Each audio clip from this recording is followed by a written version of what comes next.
नमस्कार, आप देख रहे हैं पुलिस महानगर। तो आइए शुरुआत करते हैं आज की कुछ खास खबरों से।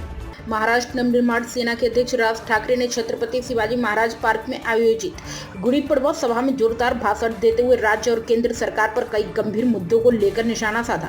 उन्होंने कहा कि उनकी पार्टी को 20 साल पूरे हो गए और यह संयोग एक की 20 वर्षों बाद गुड़ी पड़वा 19 मार्च को आया है। राज ठाकरे ने कहा कि वह चुनाव से आगे बढ़कर महाराष्ट्र के पुराने वैभव को वापस लाने के लिए खड़े हैं और उन्हें पूरा विश्वास है कि सत्ता हासिल करेंगे।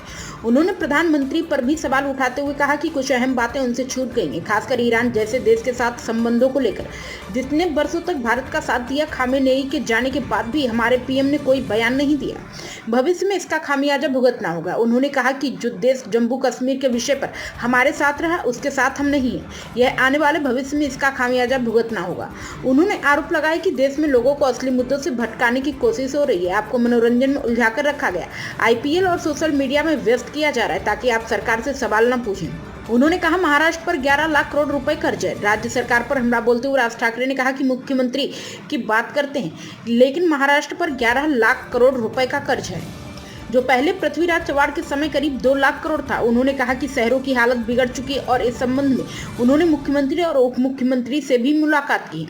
राज्य में ड्रग्स का कारोबार बढ़ रहा है। कानून व्यवस्था पर सवाल उठाते हुए उन्होंने कहा कि राज्य में ड्रग्स का कारोबार बढ़ रहा है। उन्होंने दावा किया कि मुंबई में नवंबर-दिसंबर के दौरान 82 बच्चे लापता हुए, जबकि जनवरी 2025 में नवी मुंबई में 498 बच्चों के लापता होने की रिपोर्ट दर्ज हुई, जिनमें से 48 अब तक नहीं मिले हैं। उन्होंने कहा कि पूरे महाराष्ट्र में हर साल 4,500 से 5,500 बच्चे गायब हो रहे हैं। अपने भाषण के अंत में राज ठाकरे ने भावुक होते हुए कहा कि अगर छत्रपति शिवाजी महाराज आज होते तो इस स्थिति को देखकर वे खुद विधान भवन पहुंचकर कड़ा कदम उठाते। राज ठाकरे ने महापुरुषों के बारे में बताते हुए कहा कि जो महाराष्ट्र से हैं, उन महापुरुषों को जाति के नजरिए से मत देखिए, उन्होंने क्या योगदान दिया यह देखिए।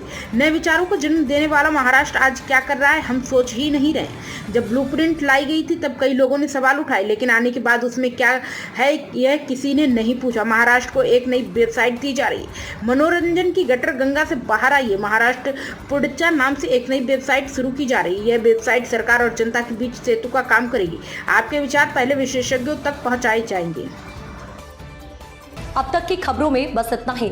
ऐसे ही खबरों के लिए बने रहें हमारे साथ। तब तक के लिए नमस्कार।